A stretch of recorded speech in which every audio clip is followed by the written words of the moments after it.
Salam əziz xanımlar, kanalıma xoş gəlmisiniz. Bugün sizlər üçün çox dadlı olan meyvə şirniyyatının hazırlanmasını paylaşacağım. Əvvəlcə ərzaqlara nəzər salaq. Bunun üçün bizə 250 qram yağ, 2 stəkan şəkər tozu və yaxud da şəkər pudrası, 1 stəkan qatıq smetan və yaxud da xama, 3 ədəd yumurta və 7 stəkan un lazım olacaq. Qaba 3 ədəd yumurtanı əlavə edib üzərinə 1 çimdik duz tökürəm. 2 stəkan şəkər tozunu əlavə edib ağarıb köpük halına gələnə qədər mikserlə qarışdırıram. Təxmini 10 dəqiqə yaxşıca qarışdırmaq lazımdır ki, şəkər tozu yaxşıca ərisin və köpük halına gəlsin. Üzərinə vanil əlavə edib bir neçə dəqiqə daha qarışdırıram. Üzərinə otaq temperaturunda olan yağı əlavə edib bütöv kütlə halına gələnə qədər mikser vasitəsilə qarışdırıram. Daha sonra üzərinə 1 stəkan smetan əlavə edib yenə yaxşıca qarışdırıram.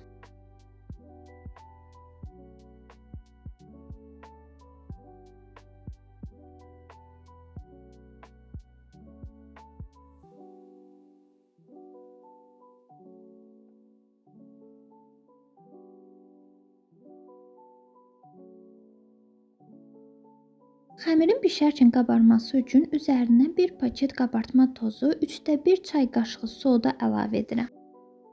Unu yarı-yarı əlavə edib əlimlə bütöv kütlə halına gələnə qədər yoğururam. Mən ümumi olaraq 7 stəkan undan istifadə etdim.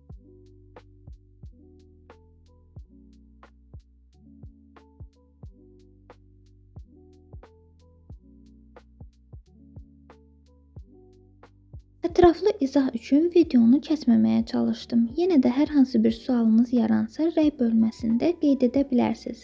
Hazırladığım xəmiri 50 qram olmaq şərti ilə hissələrə ayırıram. Mən bunun üçün mətbəx tərəzisindən istifadə etdim. Əgər sizdə mətbəx tərəzisi yoxdursa, ölçünü qozdan biraz böyük ölçüdə götürə bilərsiniz. Hissələrə ayırdıqdan sonra kündələr halına salıb bir kənara yığıram. Forma verərək soba listinə yerləşdirirəm. Bişən zaman bir-birinə yapışmaması üçün aralarında məsafə qoymağa diqqət yetirək. Sobada alt-üst rejimdə 150 dərəcədə bişməyə göndərirəm. Arada digər kündələrə də forma verirəm. Mən limon, şaftalı və armud formasından istifadə etdim. Bu arada məndə ümumi 39 kündə alındı. Bişib soyuduqdan sonra içərisini qaşıq vasitəsilə bu formada oyuram.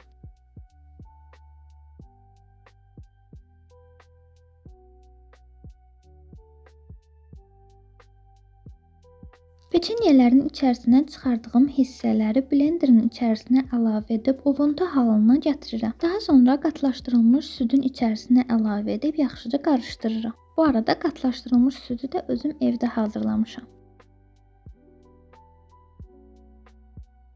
Hazırladığım içliyi peçenyələrin içərisinə dolduraraq bir-birinə yapışdırıram. Peçenyeləri yapışdırarkən ölçülərin bir-birinə uyğun olmasına diqqət yetirin.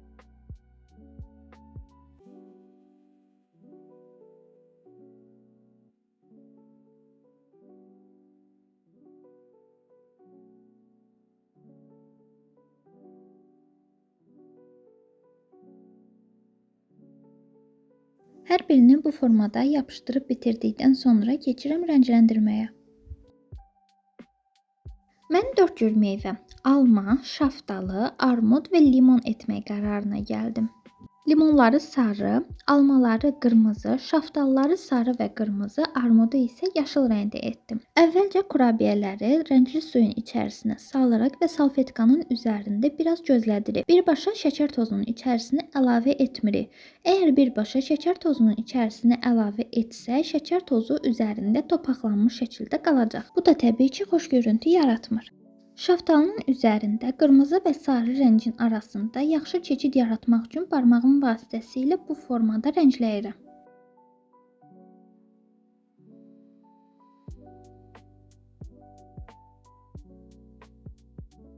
Daha sonra hər birini şəkər tozunun içərisinə ehmalca hər tərəfini batırırıq. Və yenə salfetka sərilmiş bir listin üzərinə yığıram. Bu arada qeyd edeyim ki, bu şirniyyatlardan nişan və toy xonçalarında da istifadə edə bilərsiniz. Əgər istəsəniz toy xonçalarında daha böyük görünməsi üçün 50 qramlıq yox, 60 qramlıq kündələrdən istifadə etməlisiniz. Bu ölçü ilə ümumi məndə 18 ədəd meyvə şirniyyatı alındı. Bura qədər gəldinizsə kanala abunə olaraq mənə dəstək olmağı unutmayın. Əlavə olaraq fikirlərinizi rəylərdə bildirməyi və növbəti olaraq hansı yemək, şirniyyat reseptlərini istəyirsinizsə onu qeyd etməyi unutmayın.